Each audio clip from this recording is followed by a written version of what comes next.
The NBA is filled with players who don't get the credit they deserve. Whether it's getting snubbed from an all-star game or an all-NBA team, there's plenty of guys that don't get their due. In this video, I want to talk about the 3 most underrated NBA players in my opinion. The way I judged the video was I went in and looked at guys who have been in the league a little while, that aren't rookies, that haven't gotten to an all-star game, and haven't gotten the overall credit they deserve. So without further ado, let's get into the video of the 3 most underrated NBA players. Yeah, you're looking at the truth, the money never lie, no. I'm the one, yeah. I'm the one early morning in the dawn, know you wanna ride now. Number 3, Bradley Beal, shooting guard, Washington Wizards. Bradley Beal averaged 23 points per game this year on an astonishing 48, 40, 84% field goal percentage, and averaged 25 points a game in the NBA postseason. I think Bradley Beal is the total package for a shooting guard. Him and John Wall have fantastic chemistry, and Bradley Beal is a perfect match for John Wall because he is as good as anybody in the NBA at playing off the ball. Now, Bradley Beal is rightfully underrated, some would say, because he hasn't proved until this year that he could consistently stay healthy and avoid injury. But Bradley Beal did prove this year, when he is healthy, he is among the league's best shooting guards. Bradley Beal has a unique offensive game where he could shoot the ball with anybody. His mid-range game is great, and he even is starting to become a better slasher. He proved in the playoffs that he could play on the big stage, and I genuinely believe that going forward, Bradley Beal will be a perennial Eastern Conference NBA All-Star at the shooting guard position. Number 2, CJ McCollum, shooting guard, Portland Trail Blazers. Very similar to Bradley Beal. CJ averaged 23 points a game and shot a ridiculous percentage from the field at 48, 42, and 91.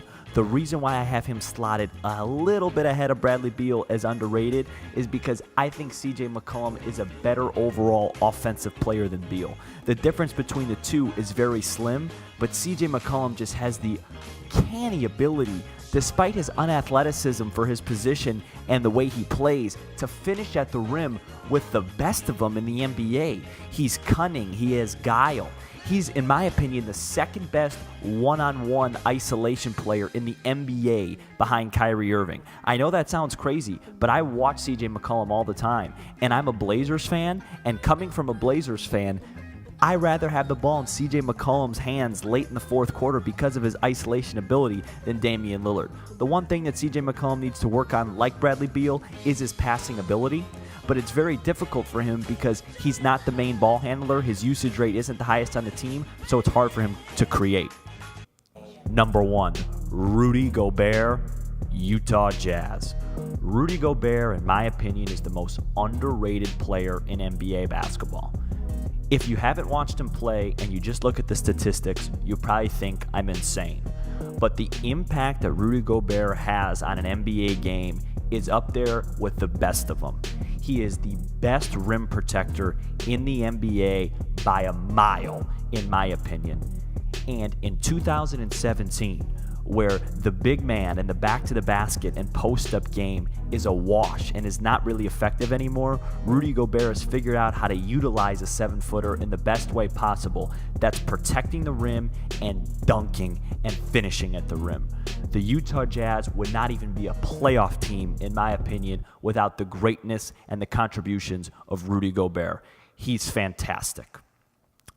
Those are my 3 most underrated players in NBA basketball.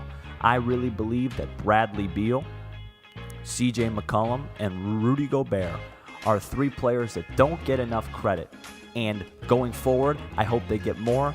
I know Rudy Gobert this year made the 2nd team All-NBA, and I expect CJ McCollum and Bradley Beal to eventually be on All-NBA teams. And all 3 of those guys, I guarantee it, will be NBA All-Stars in the 2017-2018 season.